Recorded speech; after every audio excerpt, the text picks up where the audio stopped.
రమేష్ గారు కంటిన్యూ చేద్దామండి డిబేట్. మరి నెక్స్ట్ ఇంకొకరితో కూడా మాట్లాడదాం, అనలిస్ట్ కృష్ణాంజనేయులు గారితో కూడా మాట్లాడదాం. కృష్ణాంజనేయులు గారు వింటారు అంటే చూశారు బైట్స్ అన్ని కూడా, ఒక అనలిస్ట్ గా మీ అనాలిసిస్ ఏంటంటే? నమస్తే అండి, ప్యానల్ మెంబర్స్ అందరికి కూడా నమస్కారం. ఒకటి, ఈ అంశంలో రాజకీయ పరమైనటువంటి కోణం ఒకటి, రెండవది లీగల్ గా ఉండేటువంటి కోణము, మూడవది సామాజిక పరమైనటువంటి కోణం. ఈ మూడు కోణాల్లో ఈ కేసుని మనం స్టడీ చేయాలి ఖచ్చితంగా. రాజకీయ పరమైనటువంటి కోణం గురించి మనం కన్నా ఆలోచిస్తే, ఇప్పుడుండేటువంటి రాజకీయాల్లో రాజకీయ ప్రత్యర్థుల మీద తమకు ఇష్టం వచ్చినట్లు, నోటికి వచ్చినట్లు ఏది పడితే అది ఆరోపణలు చేయటం, మాట్లాడటం, దూషించటము, దాడులు చేసుకునేంత పరిస్థితి వరకు వచ్చినటువంటి పరిస్థితి. ఇది తెలుగుదేశము వైఎస్ఆర్ కాంగ్రెస్ పార్టీ గొడవ కింద మాట్లాడుకోవటం అనేటువంటిది కరెక్ట్ కాదు అనేటువంటిది నా యొక్క అభిప్రాయం. వాళ్ళిద్దరూ రాజకీయ ప్రత్యర్థులే, ఒకరికొకరు అవకాశం దొరికినప్పుడల్లా విమర్శలు చేసుకుంటారు. జగన్మోహన్ ఇప్పుడు ఆరోపణలు ఎదుర్కొంటున్నటువంటి వైఎస్ఆర్ కాంగ్రెస్ పార్టీ రాజ్యసభ సభ్యులుగా ఉన్నటువంటి విజయసాయి రెడ్డి కూడా తన ట్విట్టర్ ద్వారాగా అనేక మంది మీద, తన రాజకీయ ప్రత్యర్థుల మీద, అందరి మీద ఒక పరిధి దాటి తీవ్రమైనటువంటి వ్యాఖ్యలు చేసినటువంటి సందర్భం చాలా ఉన్నాయి. ఇప్పుడు తెలుగుదేశం సంబంధించినటువంటి వాళ్ళు వీళ్ళందరూ కూడా ఇప్పుడు అవకాశం దొరికింది కదా అని వాళ్ళు పరిధి దాటి వ్యాఖ్యలు చేసేటువంటి పరిస్థితి. అందుకని ఇద్దరు ఎవరికెవరు తక్కువ కాదు, తెలుగుదేశం వైఎస్ఆర్ కాంగ్రెస్ పార్టీ. అలాగని మిగతా పార్టీలకు సంబంధించినటువంటి విషయంలో వాళ్ళు పరిధిలో ఉన్నటువంటి వాళ్ళని ప్రజలు గౌరవించేదానికి అవకాశం ఉండదు. ఇప్పుడు రాజకీయ పార్టీలు ఏమనుకుంటున్నారంటే, ఇట్లా పరిధి దాటి మాట్లాడాలి, తిట్టాలి, లేకపోతే ఇంకోటి చేయాలి, అప్పుడు మాత్రమే మనల్ని జనం గుర్తిస్తారు అనేటువంటి పరిస్థితికి కూడా దిగజారిపోతున్నారు. అది వేరే అంశం. అందుకని ఎవరి పరిధిలో వాళ్ళు ఉంటేనే వాళ్ళకి భవిష్యత్తు ఉంటుంది, ఆ రాజకీయ పార్టీలకు కూడా భవిష్యత్తు ఉంటుంది అనేది మనము అర్థం చేసుకోవాల్సినటువంటి అంశం. ఇక్కడ రెండవ కీలకమైనటువంటి అంశం ఏమిటి అంటే, ఇప్పుడు ఉన్నటువంటి పరిస్థితుల్లో, ఇప్పుడు ఈ కేసు మొత్తం స్టడీ చేసినటువంటి పరిస్థితుల్లో ఎండోమెంట్ ఎంప్లాయీకి సంబంధించినటువంటి ఆమె భర్త ఇచ్చినటువంటి కంప్లైంట్ కి సంబంధించినటువంటి అది అసలు నేపథ్యం. అతను ఏంటి, ఆవిడకి అంటే ఆయన మాజీ భార్యకి అతనికి మధ్య ఘర్షణలో, ఆ ఘర్షణ కొనసాగుతూ ఉంది. కాబట్టి అతని లక్ష్యం ఏమిటి, ఆవిడ పేరు ప్రతిష్టల్ని దెబ్బతీయటం. ఇది అతని టార్గెట్. ఈ లెటర్ యొక్క ఎండోమెంట్ శాఖకి లేఖ రాయటం వెనక, ఈ అంశాన్ని బయటికి తీసుకురావటం వెనక అతని లక్ష్యం ఆవిడని అబాస్పాలు చేయటం, జనం ముందు ఆవిడ దోషిగా చూపించటం, ఆవిడ క్యారెక్టర్ ని అసాసినేట్ చేయటం. అది అతని లక్ష్యం. అందుకు అతను ఎంచుకున్నటువంటి విధానం ఏమిటి అని అంటే, కేవలం ఆవిడ మీద ఆరోపణలు చేస్తేనో, ఆవిడ మరి రెండో పెళ్లి చేసుకున్నటువంటి సుభాష్ మీద ఆరోపణలు చేసేటువంటి ప్రయత్నం చేస్తేనో ఇది పెద్ద పాపులర్ కాదు. అందుకని విజయసాయి రెడ్డి సంబంధించినటువంటి అంశాలను కూడా తీసుకురావటం ద్వారాగా ఇది పెద్ద ఇష్యూ కావచ్చు. విజయసాయి రెడ్డికి రాజకీయ ప్రత్యర్థులు ఉంటారు కాబట్టి, ఆ రాజకీయ పార్టీలకి కొన్ని మీడియాలు అనుకూలంగా ఉంటాయి కాబట్టి వాళ్ళు దాన్ని బాగా ఇష్యూ చేస్తారు, తను సక్సెస్ కావచ్చు ఈ విషయంలో అనేటువంటి అంశం మీద అతను దురుద్దేశంతో ఎండోమెంట్ శాఖ లేఖ రాశాడు. నిజంగా వాళ్ళ ఆవిడకి వేరే వాళ్ళ ద్వారా గర్భం వచ్చింది అనుకుంటే అతను చేయాల్సింది పని ఏంటి, అతను కేసు పెట్టి డిఎన్ఏ టెస్టులకు వెళ్ళొచ్చు, అతను ప్రైవేట్ గా లేకపోతే కేసు ద్వారాగా వెళ్ళొచ్చు, ఏదైనా చేయొచ్చు, వాళ్ళు తెలుస్తారు. ఎండోమెంట్ శాఖ ఏమైనా తెలిసిద్దా? ఆవిడ పర్సనల్ విషయం, ఎవరిని పెళ్లి చేసుకున్నది, ఎవరితో పిల్లలను కన్నది ఏమిటి అనేటువంటి ఎండోమెంట్ శాఖ వాళ్ళు ఏమైనా చేస్తారా? వాళ్ళకి ఎందుకు లెక్క రాయాలి, అవసరం ఏముంది? అసలు అవసరం లేదు. తర్వాత దాన్ని మీడియాకి రిలీజ్ చేశాడు. దాన్ని ఈ విధంగా మొత్తం ఆవిడ అన్పాపులర్ అయ్యేటట్టు చేశాడు. సరే, ఇప్పుడు మీడియా పాత్ర విషయానికి వద్దాం. మీడియా పాత్ర ఏంటండి?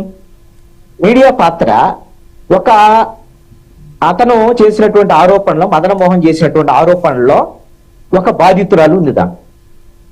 అదేవిధంగా ఆవిడతో పాటు కొంతమందిని నిందితులుగా చూపించాడు మదన్ మోహన్ అనే అతని వ్యక్తి. మీడియా ఏం చేయాలి? ఇది ఒక్క వాదనే కదా. ఆయన ఒక తీసుకొచ్చేసి నా పెళ్ళం వేరే వాళ్ళతో కడుపు చేయించుకున్నదని అంటేనో, లేకపోతే ఫలానాల ద్వారాగా మరి గర్భవతి అయింది అని అంటేనో, ఆరోపణ ఏకాఏకీగా తీసుకొని విజయసాయి రెడ్డి మీద కోపం ఉంటే, వైఎస్ఆర్ కాంగ్రెస్ పార్టీ మీద కోపం ఉంటే దాన్ని మన ఇష్టం వచ్చినట్టుగా మీడియాలో చెప్పొచ్చా? ఏం చేయాలి? మీడియా చేయాల్సినటువంటి పని ఏమిటి? ఇది ఒక వాదన మాత్రమే. ఎవరు వాదన? అది కూడా మదన్ మోహన్ వాదన. మదన్ మోహన్ వాదనకి కనీసము అవతల ఒక మహిళ ఉంది, మహిళలకు సంబంధించిన ఆమె సొంతమైనటువంటి ఆమె వ్యక్తిగతమైనటువంటి ప్రైవసీ ఉంటుంది. ఆవిడ ప్రమేయం లేకుండా ఆవిడని గురించి వివరణ అడగకుండా ఎకాఎకీన ఇక మీడియాలో కథనాల మీద కథనాలు వేసేయటం. ఆవిడ ఎక్కడున్నారు? ఆంధ్రప్రదేశ్ లో ఉన్నారు. ఆవిడ దేశం వదిలిపెట్టిపోలేదు, ఎవరికి అందుబాటులో లేకుండా పోలేదు. ఆవిడ సస్పెండ్ అయి ఉన్నారు అంతే. ఆవిడ అందుబాటులో ఉంటారు. కలవాలి ఆవిడని, లేదంటే ఫోన్లో సంప్రదించాలి, లేదంటే ప్రయత్నం చేయాలి. ఆవిడ వివరణ లేకుండా మీడియా అత్యుత్సాహం ప్రదర్శించడం అనేటువంటిది చాలా తప్పు. అందుకేనండి కృష్ణాంజనేయులు గారు, అందుకే ఒక క్లారిటీ కావాలి. ఇలాంటి ఒక 3 రోజులుగా ఈ సమస్య ప్రజల నోట్లో నలుగుతోంది. దీనికి ఒక క్లారిటీ కావాలి అంటే అందుకోసం ఈ డిబేట్ అండి. డిబేట్ నేను మిమ్మల్ని తప్పు పట్టడం లేదండి. నేను జరుగుతున్నటువంటి పరిణామాలన్నింటినీ డిబేట్ చేయాల్సిందే. మనం డిబేట్ చేయకూడదని నేను అంటం లేదు, మిమ్మల్ని తప్పు అనటం లేదు. మీడియాలో అత్యుత్సాహం ప్రదర్శించి విజయసాయి రెడ్డి మీద ఉన్నటువంటి కోపం మొత్తానికి కూడా వాళ్ళు ప్రయోగించి ఇవన్నీ చేసి ఒక గిరిజన మహిళని ఎంత అబాస్పాలు చేశారు. ఆవిడ ఇదే ప్రశ్నించాను నేను. ఇప్పుడు చర్చ కూడా ఈ అంశం కూడా వస్తుంది. గిరిజన మహిళ కాబట్టే కదా ఈ స్థాయిలో ఆవిడ అబాస్పాలు చేసేటువంటి ప్రయత్నం చేశారు. ఇంకొక ఉన్నత వర్గాలో లేకపోతే ఇంకో కులాలకు సంబంధించినటువంటి వాళ్ళు ఎవరినైనా సరే ఎవరికైనా ఈ ఆరోపణలు వస్తే వాళ్ళ ప్రమేయం లేకుండా ఈ విధమైనటువంటి ఆరోపణలు చేస్తారా అన్నాడు. నా అభిప్రాయం అయితే నేను అంటాను, ఈ డిబేట్ లో కూడా ఆవిడకు సంబంధించినటువంటి ఫొటోస్ వీడియో సంబంధించినటువంటి దయచేసి దాన్ని మనం పదే పదే చూపించటం కూడా కరెక్ట్ కాదు అని నేను అంటాను. ఇవి ఆవిడ మీద వచ్చినటువంటి ఆవిడ ఈ రోజున బాధితురాలండి. ఆవిడ మదన్ మోహన్ అనే అతను ఆవిడ మీద ఆరోపణలు చేస్తే దాని విషయాలు మనం చూసుకోకుండా ఆవిడని ఈ రోజున నిందితురాలుగా చూపించేటువంటి ప్రయత్నం చేయటం. ఒక ఎంపీగా ఆవిడ చాలా స్పష్టంగా మీకు వివరణ ఇచ్చారు. ఆవిడ విజయసాయి రెడ్డి ప్రజాప్రతినిధి. విజయసాయి రెడ్డిని కలవరా అండి? కలిస్తే తప్ప, లేకపోతే ఏం జరిగింది? వాళ్ళిద్దరి మధ్య ఇల్లీగల్ రిలేషన్ ఉందనేటువంటిది కలవటంతోనే ఆ విధమైన రిలేషన్ ఉందని ఎట్లా ఎస్టాబ్లిష్ చేస్తారు? చెప్పండి లాయర్ గారు, చెప్పండి. సార్, నేను మీ వాదంతో ఏకీభవిస్తున్నాను, కానీ ఇక్కడ గిరిజన మహిళ ఇంకో మహిళ కాదండి. ఇక్కడ ఈ అవకాశాన్ని ఆవిడే మీడియాకి కావచ్చు, ఈ రోజు మన డిబేట్ లో మనం మాట్లాడడానికి కావచ్చు, ఆవిడ కూడా ఇచ్చారు. ఇక్కడ ఎందుకు ఈ మాట ఇచ్చారా లేదని నేను ఒక పాయింట్ మీరు నా స్పేస్ లోకి వచ్చారు, మీరు మీ వాదం చెప్తున్నారు.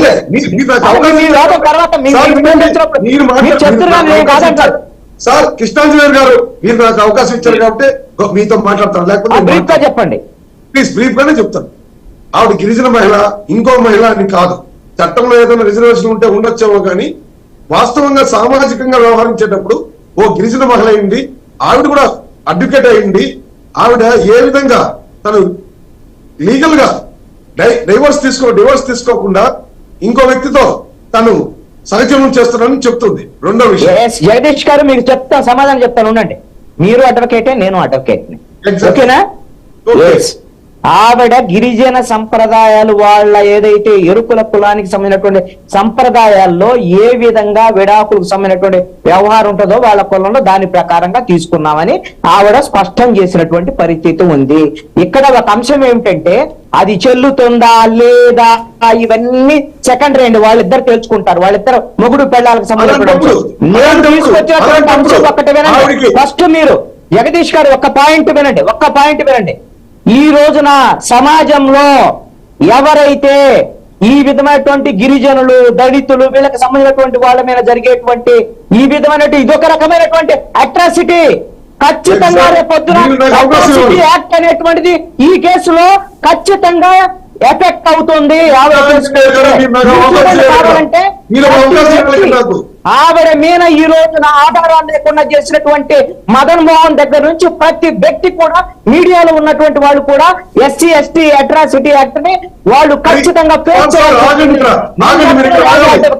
నాకు అవకాశం ఇస్తూ మీరు ఆగాలి. నేనేమంటానంటే మీరు అడ్వకేటే, నేను అడ్వకేటే, వాళ్ళ సాంప్రదాయాల ప్రకారం వాళ్ళు బతికేటట్టే మనకి అది కూడా చట్టమేనండి. మన